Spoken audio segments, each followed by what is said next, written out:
Assalamualaikum warahmatullahi wabarakatuh. Kami dari kelompok 6 akan mempresentasikan hasil dari praktikum proses manufaktur. Untuk anggota kelompok kami, yang pertama ada saya, Baru Musyahadah dengan NIM belakang 15.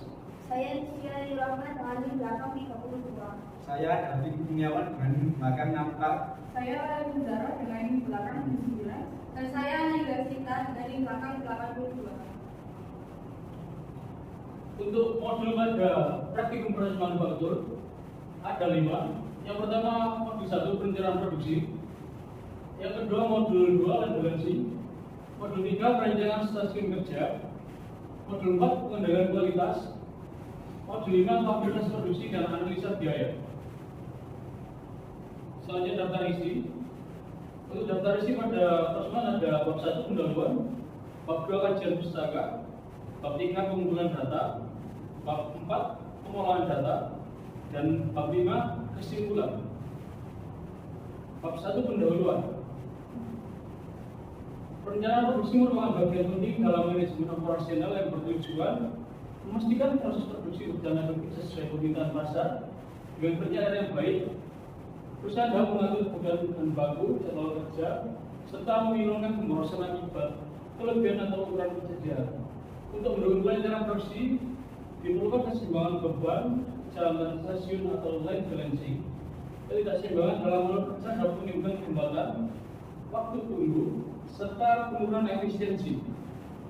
Line balancing membantu mengoptimalkan aliran proses dan meningkatkan kapasitas output. Sebelumnya, efisiensi juga sangat dipengaruhi oleh rencana stasiun kerja yang ekonomis. Stasiun kerja dirancang sesuai karakteristik operator akan meningkatkan kenyamanan dan keselamatan, serta mempercepat proses kerja.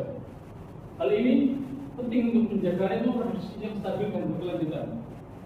Selain itu, pengendalian kualitas menjadi kunci dalam menjamin mutu produk yang dihasilkan. Pengawasan terhadap standar kualitas tidak hanya menjamin kepuasan pelanggan, tapi juga merupakan daya saing perusahaan di tengah kompetisi yang semakin ketat. Keseluruhan proses tersebut perlu ditopang oleh pengelolaan kapasitas produksi yang akurat serta analisa biaya yang tepat.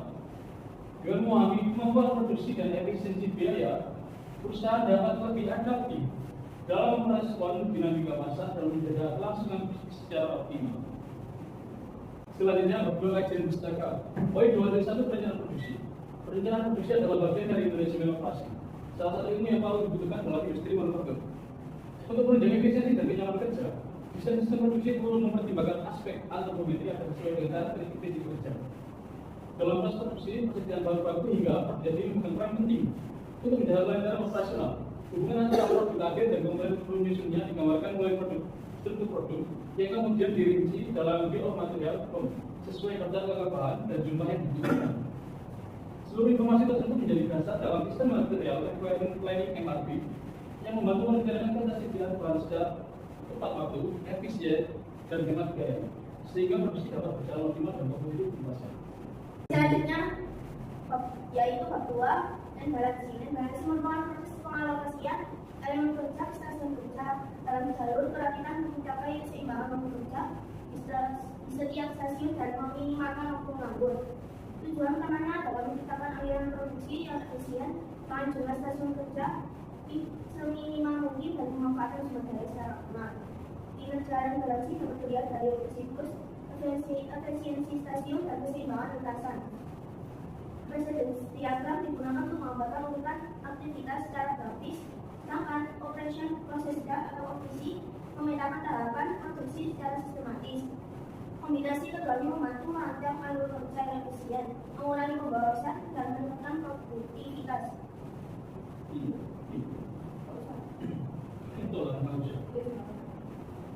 Untuk bab 2 poin 3, yaitu perencanaan stasiun kerja, tujuan menciptakan kerja efektif dan efisien dengan komponen kerja, tenaga manusia, mesin, material, dan alat secara menyeluruh. Desainnya dan mempertimbangkan fungsi ekonomi dan sesuai dengan fisik dan mental kerja, meningkatkan kenyamanan dan keselamatan kerja. Perencanaan ekonomis didasarkan pada data dokumen dan kerja. Efektivitas dan kualitas time dan tak time. Untuk memantau perencanaan proses digunakan peta konservasi atau bisa disebut dengan profesi yang menampilkan tahapan kerja secara utuh dan sistematis.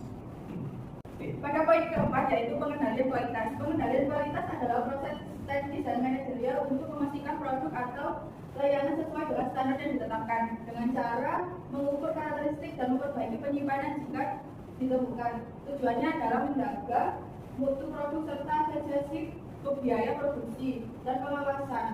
Salah satu metode yang digunakan adalah 7 tools, yaitu alat bantu grafis seperti textsheet, transfer, diagram, histogram, starter diagram, Pareto diagram, dan control chart yang berfungsi menganalisis dan menyelesaikan masalah kualitas. Flowchart juga digunakan untuk menggambarkan alur prosedur secara visual guna mempermudah pemantauan dan perbaikan proses produksi.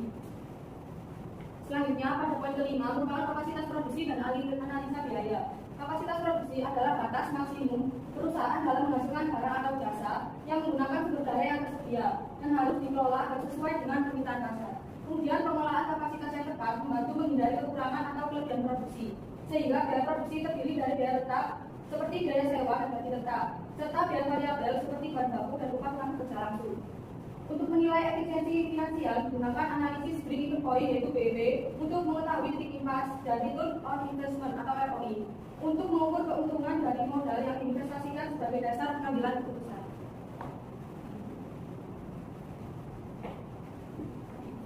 Selanjutnya modul 1 untuk bab 3, bab 4 dan juga bab 5 perencanaan produksi.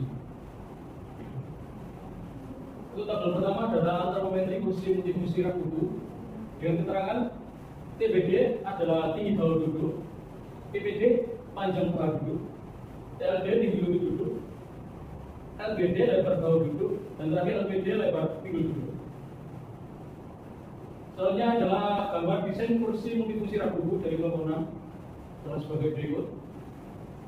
Dan struktur produk kursi multifungsi rak buku adalah sebagai berikut juga. Untuk level 0 adalah kursi multifungsi.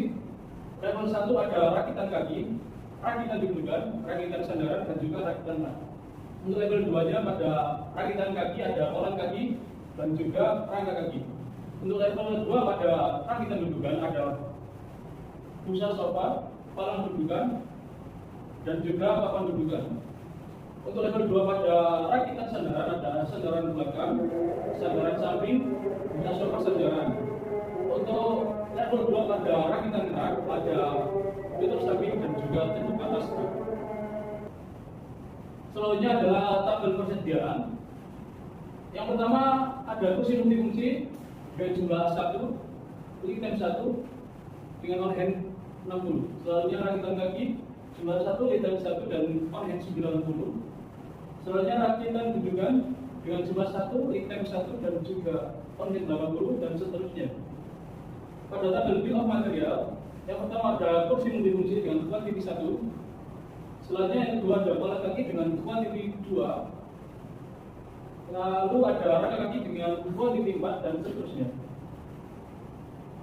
Untuk bab 4 pengolahan data, berikut adalah tabel material requirement planning MRP kursi multifungsi rak buku. Perhitungan material requirement planning MRP digunakan untuk menentukan bahan, jumlah komponen, serta material yang dibutuhkan dengan tujuan untuk memenuhi kebutuhan suatu perencanaan produksi. Berdasarkan perhitungan MRP, dapat diketahui bahwa untuk menghasilkan produk kursi multifungsi yang memiliki kebutuhan total sebesar 2000 membutuhkan 10 jenis komponen dan pertimbangan lead time selama 1 bulan sehingga produksi. Selanjutnya pada bab pengolahan data ada tabel material requirement planning MRP kursi multifungsi rak buku. Perhitungan material requirement planning MRP digunakan untuk menentukan bahan, jumlah komponen serta material yang dibutuhkan dengan tujuan untuk memenuhi kebutuhan suatu perencanaan produksi. Berdasarkan perhitungan MRP dapat diketahui bahwa untuk menghasilkan produk kursi multifungsi yang memiliki kebutuhan total sebesar 2000 membutuhkan 10 jenis komponen dan pertimbangan lead time selama 1 bulan sehingga produksi dimulai pada bulan ke-8. Bab 5 kesimpulan pada modul 1 perencanaan produksi. Material requirement planning MRP adalah sistem yang digunakan untuk merencanakan dan mengatur persediaan bahan baku. Sistem MRP mengelola jumlah bahan baku secara optimal serta menentukan waktu pemesanan agar bahan selalu tersedia tepat saat dibutuhkan dalam proses produksi. Tujuan dari sistem ini adalah untuk mengurangi waktu tunggu, menjamin kecepatan pengiriman, meningkatkan efisiensi produksi serta menekan biaya keseluruhan persediaan. Perhitungan material requirement planning MRP digunakan untuk menentukan jenis peran, jumlah komponen, serta material yang diperlukan guna memenuhi perencanaan produksi. Dari hasil perencanaan MRP diketahui bahwa untuk memproduksi 2.000 unit kursi multifungsi buku yang merupakan kebutuhan kotor dibutuhkan 10 jenis komponen dalam bentuk kali item selama 1 bulan, sehingga produksi harus dimulai pada bulan ke-8. Selanjutnya, untuk 2, bab 3, bab 4, dan bab 5 dan garansi. Bab 3 pengumpulan data yaitu pada proses operasi, yaitu sebagai gambar berikut. Presidensial test yaitu 1 inspeksi awal dengan simbol A dengan waktu 4, 2 pengukuran dengan simbol B dengan waktu 5,83. Dan ketiga, pemotongan dengan simbol T yaitu 21,53 dan seterusnya dengan total akhir yaitu 190,03. Berikutnya presiden diagram yaitu dengan simbol A dengan waktu 4, B dan dapatkan presiden diagram yaitu sebagai gambar berikut. Keempat, pengelolaan data yaitu perhitungan A produksi per bulan yaitu 138 fungsi per bulan, dan produksi per hari yaitu 138 per 23 sama dengan 6 fungsi per hari. C, jumlah kerja yaitu 8 jam per hari.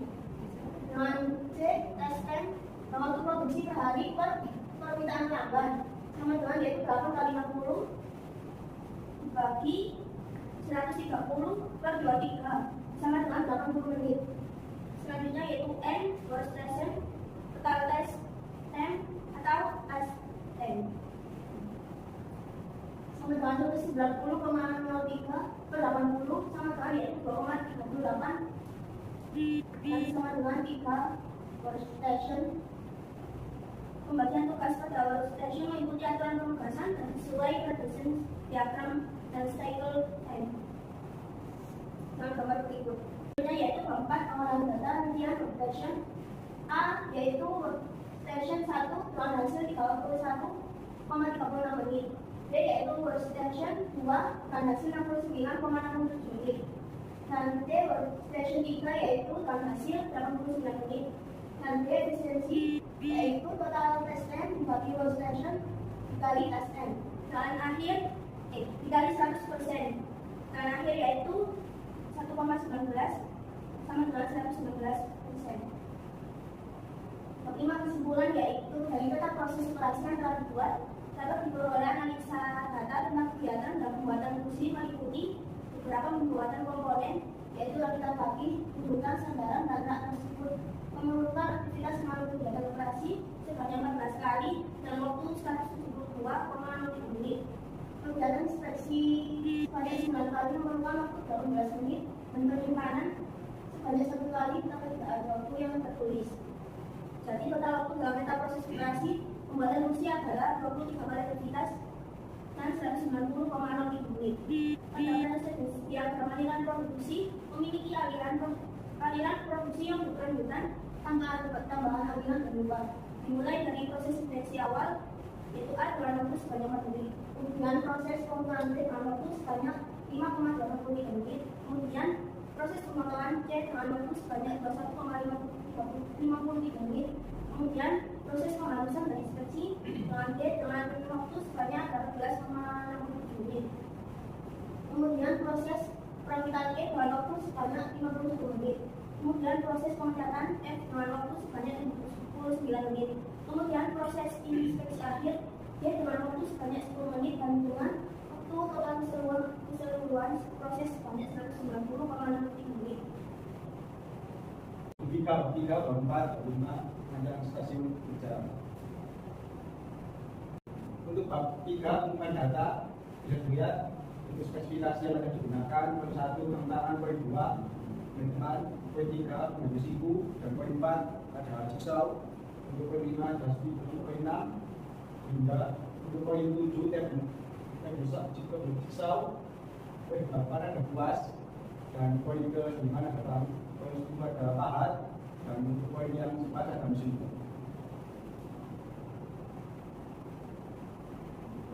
Berikut adalah data operasi saya didapatkan dari dalam samping. Untuk poin 1 kegiatan spesial untuk menghasilkan 1 menit, untuk cadangan 1 menit, dudukan 1 menit, dan pakai 1 menit. Untuk poin 2 keuntungan dengan komponen Pak menghasilkan waktu 1,2 menit dengan cadangan 1,3 menit dengan kedudukan 2,1 menit dan angka 1,5 menit. Untuk poin ketiga pemotongan dengan komponen Pak dengan menghasilkan 0,23 menit dengan cadangan 3 menit. Untuk kedudukannya 3,7 menit dan angka 14,3 menit dan seterusnya dengan sehingga total keseluruhannya yaitu 90,03 menit. Untuk hubungan aktivitas pada lintasan multifungsi makro dengan poin 1 dispersi yang yaitu test time 4 menit dengan poin kedua keuntungan dihasilkan 5,83 menit dengan poin 3 pemotongan yang menghasilkan 21,63 menit. Untuk kalkulasi dari jadwal bisa dilihat sebagai berikut. Dan poin perhitungan touch time atau setting time berikut. Ada perhitungan touch time atau setting time pada perencanaan stasiun kerja, yaitu produksi lingkungan 138 fungsi lingkungan produksi hari sama dengan 138 fungsi dibagi 23. Untuk jumlah jam kerja yaitu produksi hari sama dengan 128 fungsi dibagi 23 sama dengan 6 fungsi hari. Jumlah jam kerja yaitu 8 jam hari. Berikut untuk hitungan setting time menghasilkan waktu 80 menit. Jadi untuk test time pada pembuatan multifungsi waktu itu adalah 20 menit. Untuk poin perhitungan penentuan workstation yaitu dengan rumus N sama dengan total test time dibagi test time sama dengan 120,03 dibagi 80 sama dengan 2,38 dibuatkan menjadi 3 workstation. Jadi untuk jumlah workstation pada pembuatan fungsi lab buku yaitu 3 workstation.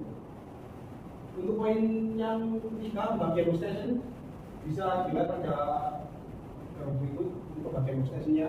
Rincian workstation untuk poin 1 workstation 1 dengan hasil 31,36 menit dan poin 2 workstation 2 dengan hasil 69,67 menit dengan poin 3 workstation 3 dengan hasil 49 menit. Jadi kesimpulannya untuk jumlah waktu pada workstation 1 adalah 31,36 menit. Workstation 2 yaitu 69,67 menit dan workstation 3 adalah 49 menit. Untuk poin 4 menentukan efisiensi yaitu sama dengan total test time dibagi workstation dikali test time yang 100%. Jadi untuk hasil penghitungan di atas efisiensi untuk pembuatan multifungsi lab buku sebesar 119%. Untuk layar utama application dianggap atau bisa disebut dengan AAD bisa dilihat pada gambar samping yang dihasilkan pada software development dengan pengarasi development A yaitu bidang bahan baku, A sama dengan angka pengumpulan dan B sama dengan angka pemotongan, C sama dengan angka penghapusan, untuk D sama dengan angka pematikan dan E sama dengan angka pengecatan dan yang terakhir yaitu E sama dengan bidang bangun janji. Untuk poin dimensi development untuk kode A dengan rata-rata yang digunakan bidang bahan baku untuk memiliki luas 300 meter persegi. Untuk poin A angka pengumpulan dengan memiliki luas 50 meter persegi dan seterusnya. Kelima, kesimpulan dari modul 3 perencanaan stasiun kerja yaitu adalah suatu usaha yang dilakukan untuk menjaga dan memperbaiki sistem kerja dengan tetap mempertimbangkan elemen lain dari sistem kerja secara keseluruhan. Pengadaan rancangan sistem kerja dapat membantu proses kerja menjadi lebih efektif dan efisien sehingga hasil kerja atau produksi dapat menjadi lebih optimal. Pelaksanaan rancangan sistem kerja dapat dengan hubungan aspek-aspek yang berkontribusi pada produksi atau kerja yaitu sumber daya manusia, mesin, bahan, dan tenaga kerja. Tujuan dari peta observasi atau visi adalah untuk kelihatan bagaimana sebuah perusahaan bisa mengumumkan proses produksi secara berbulan sehingga setiap tahap akomodasi. Jaga proses kalkulasi adalah grafik yang menggambarkan serta mengaitkan tahapan dan mengaitkan proses yang mengubah pada baku menjadi setengah jadi dan modifikasi. Pada pengembangan kita produksi tekstil pada pembuatan mesin multifungsi yaitu 8 unit untuk jumlah workstation-nya pada pembuatan mesin multifungsi yaitu 3 workstation. Untuk jumlah waktu pada workstation 1 adalah 4,67 unit, workstation 2 adalah 67,37 unit, dan workstation 3 adalah 29 unit untuk perhitungan data efisiensi untuk pembuatan mesin multifungsi aku sebesar 119%.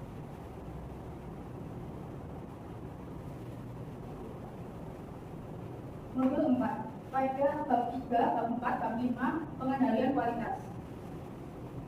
Pada data pencatatan produk, yaitu yang ke-1 kesalahan proses, kesalahan pengukuran. Akibatnya terjadi pengukuran yang kurang akurat sehingga produk menjadi kurang presisi. Yang kedua, kesalahan pemotongan, mengakibatkan ukuran tidak presisi sehingga kursi tidak simetris. Yang ketiga, kesalahan penghalusan, mengakibatkan permukaan kayu yang masih kasar dan dapat berdampak pada kenyamanan penggunaan. Yang keempat, kesalahan perakitan, akibatnya hasil perakitan jadi tidak sesuai dengan desain awal yang telah ditentukan dan produk menjadi tidak sesuai desain yang diinginkan. Yang kelima, kesalahan pengecatan, akibatnya yaitu hasil warna kurang rata dan kurang mencuci. Pada standar kualitas produk, yang ke-1 yaitu bagian produk palang kaki. Standar kualitasnya yaitu kuat atau tahan lama terhadap produk yang sesuai dengan kapasitas bahan. Pada standar kualitas produk, yaitu yang pertama bagian produk palang kaki. Standar kualitasnya yaitu kuat atau tahan lama terhadap produk yang sesuai dengan kapasitas bahan. Yang kedua yaitu rangka kaki. Standar kualitasnya yaitu bahan baku yang presisi, kuat, dan tahan dengan beban yang besar. Yang ketiga yaitu palang bukan. Standar kualitasnya kuat atau bahan tahan lama terhadap produk yang sesuai dengan kapasitas bahan. Yang keempat yaitu papan gundukan. Standar kualitasnya bahan baku yang presisi, kuat, dan tahan lama dengan beban yang besar. Yang kelima yaitu sandaran belakang. Standar kualitasnya yaitu bahan baku yang rata, tidak ada keretakan dan presisi. Yang keenam yaitu sandaran samping. Standar kualitasnya yaitu bahan baku yang rata, tidak ada keretakan dan presisi. Yang ketujuh yaitu alas rak. Standar kualitasnya kuat atau tahan lama terhadap produk yang sesuai dengan kapasitas yang besar. Kapasitas beban. Yang ke-8, tutup samping. Standar kualitasnya kuat atau tahan lama terhadap produk yang sesuai dengan kapasitas beban. Kemudian karakteristik kecacatan. Yang ke-1, kesalahan produk yaitu ukuran kayu yang tidak presisi. Penyebabnya yaitu terjadi pengukuran yang kurang akurat sehingga produk jadi kurang presisi karena disebabkan kesalahan pengukuran. Yang kedua yaitu kesalahan pada pemotongan bahan. Penyebabnya yaitu produk jadi tidak presisi dan mengurangi bahan dan seterusnya. Berikut part inspection standar. Bagian produknya yang pertama yaitu palang kaki. Standar kualitasnya dari bahan dari papan kayu ukuran 1 cm kali 4,5 cm kali 22 cm dengan menggunakan metode manual.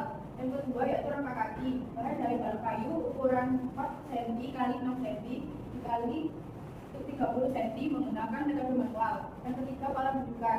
Standar kualitasnya dari bahan papan kayu ukuran 1 cm, 4,5 cm kali 2 cm menggunakan metode manual dan seterusnya. Berikut jenis kecacatan pada proses produksi, yaitu kecacatan ukuran yang tidak simetris dengan kuantiti 2, presentasinya 17%. Yang kedua yaitu kesalahan pada pemotongan bahan, kuantitinya 1, presentasinya 8%. Yang ketiga, permukaan sandaran yang kasar, kuantitinya 1, presentasinya 8%, dan seterusnya. Berikut adalah gambar diagram fishbone yang ukuran tidak sesuai. Terdiri dari main material, mesin, metode, dan environment. Kemudian analisa fishbone diagram. Yang pertama yaitu identify kesalahan pengukuran. Penyebabnya yaitu proses pengukuran kurang akurat sehingga terjadi kurang presisi. Yang solusinya yaitu melakukan pengukuran yang lebih teliti. Yang kedua yaitu identify kesalahan pemotongan. Penyebabnya yaitu mengakibatkan ukuran tidak presisi. Solusinya yaitu memberi ukuran lebih saat proses pengukuran dan seterusnya. Itu adalah kesimpulan. Dalam proses produksi terdapat beberapa jenis kesalahan defect yang sering terjadi, di antaranya adalah kesalahan pengukuran, pemotongan, penghalusan, perakitan, dan pengecatan. Poin A, kesalahan dalam pengukuran biasanya terjadi akibat ketidakakuratan dalam proses pengukuran serta kurangnya kerapian dalam pelaksanaan pengerjaan sehingga hasil yang diperoleh menjadi kurang presisi. Poin B, kesalahan dalam pemotongan biasanya disebabkan oleh ketidaktepatan ukuran yang dihasilkan serta pemilihan metode pemotongan yang kurang sesuai. Poin C, kesalahan dalam proses penghalusan dapat mengakibatkan permukaan kayu tetap terasa kasar. Poin D, kesalahan dalam proses perakitan seringkali menyebabkan rangka tidak terpasang secara simetris. Poin E, kesalahan dalam pengecatan biasanya ditandai oleh hasil warna yang tidak merata dan tidak sesuai dengan warna yang diharapkan. Kemudian pada bab 3, bab 4, dan bab 5, modul 5 kapasitas produksi dan analisa biaya. Pada bab 3, diperlukan data kapasitas produksi dengan demand sebesar 138 unit, tenaga kerja sebanyak 5 orang, hari kerja sebanyak 23 hari, cycle time sebanyak 60 menit, RMH 920 menit, workstation sebanyak 3 workstation, sehingga juga jam kerja 8 jam. Kemudian pada tabel harga pelayanan atau biaya tetap, yang pertama itu ada mesin pemotong kayu, dibutuhkan 1 kuantiti dengan biaya total harga 1 juta. Pada item kedua yaitu jigsaw, dibutuhkan 1 piece jigsaw dengan biaya total 165.000. Nomor 3, berinda, dibutuhkan 1 piece dengan total harga 200 dan selanjutnya hingga mendapatkan total biaya tetap sebanyak 1.971.000 rupiah. Kemudian pada biaya modal dari gabungan alat dan bahan semuanya ditotalkan menjadi 55.689.000 rupiah. Pada perhitungan harga jual digunakan rumus harga jual yaitu modal kurangi laba dibagi jumlah produk sehingga mendapatkan hasil harga jual kursi per unit sebesar 504.429,35 rupiah. Selanjutnya untuk perhitungan BP atau break even point dengan rumus biaya modal dibagi harga jual per unit dikurangi biaya variabel per unit didapatkan hasil sebanyak 483,54 atau dibulatkan ke atas menjadi 484 unit. Pada perhitungan ROI atau return on investment digunakan rumus total penjualan dikurangi investasi dibagi investasi dikali 1% sehingga mendapatkan hasil 0,85 atau 25%. Selanjutnya kemudian pada metode kanvas di modul 5 kapasitas produksi dan analisa biaya, pada K14 itu merupakan dari supplier bahan baku, mitra usaha atau produksi, dan K activities itu dari membeli bahan baku ada supplier, kemudian produksi kursi multifungsi rak buku. Pada value proportion itu diperlukan supplier bahan baku, mitra usaha dan produksi. Pada customer relationship diperlukan pelayanan yang baik dan ramah, jaminan uang kembali jika produk yang diterima mengalami catatan. Kemudian grosir dengan harga khusus. Selanjutnya ada customer segment yang diperlukan konsumen kelas menengah ke atas. Selanjutnya sekolah dan universitas. Selanjutnya ada key resource itu dari bahan baku yang berkualitas, mesin dan peralatan serta kepuasan pelanggan. Yang terakhir ada channel yaitu sosial media, platform e-commerce, juga pusat pembelanjaan furniture. Sehingga dapatkan cost structure yaitu dari harga jual sebanyak 504,429 rupiah dengan hasil BP 484 unit dan ROI sebanyak 25%. Sehingga revenue stream yaitu memberikan pelayanan yang baik dan juga gratis pengiriman untuk wilayah tertentu. Kemudian memberikan garansi dengan syarat dan ketentuan yang berlaku. Pada didapatkan kesimpulan dari modul 5 kapasitas produksi dan analisa biaya. Break-even point itu merupakan salah satu alat analisis yang digunakan untuk manajemen perusahaan dalam menentukan tingkat penjualan perusahaan serta target pencapaian laba perusahaan. Pada break-even point itu merupakan suatu kondisi yang menunjukkan perusahaan belum mendapatkan keuntungan, juga tidak mengalami kerugian atau pada kegiatan operasionalnya. Pada ROI atau return on investment adalah laju pengembalian modal yang dihitung dari laba penjualan per tahun dibagi dengan modal awal. Lalu jika plan berkategori medium risk, nilai ROI berkisar sebanyak antara 16% sampai 24%. Sehingga dari hasil analisa pengolahan data, yaitu total biaya modal yang dikeluarkan untuk proses pembuatan kursi multifungsi rak buku adalah sebesar Rp55.689.000 per bulan dengan harga jual per unit kursi multifungsi sebesar Rp504.429,35. Dan untuk BEP-nya itu banyaknya kursi yang dijual untuk mengembalikan modal itu sebanyak 484 unit. Kemudian untuk besar ROI adalah sebesar 25% per bulan. Kemudian ini adalah proses pembuatan kursi multifungsi rak buku. Berikut dokumentasi pada proses pembuatan. Yang pertama adalah proses pengukuran, kemudian proses pemotongan, selanjutnya pada proses pembalusan, Kemudian dilanjutkan dengan proses perakitan. Dan yang terakhir adalah proses pengecatan. Berikut yang di sebelah kiri saya itu adalah gambar produk jadi kursi multifungsi rak buku dari kelompok 6. Sekian presentasi seminar hasil praktikum proses manufaktur dari kelompok 6. Kurang lebihnya mohon maaf. Wassalamualaikum warahmatullahi wabarakatuh.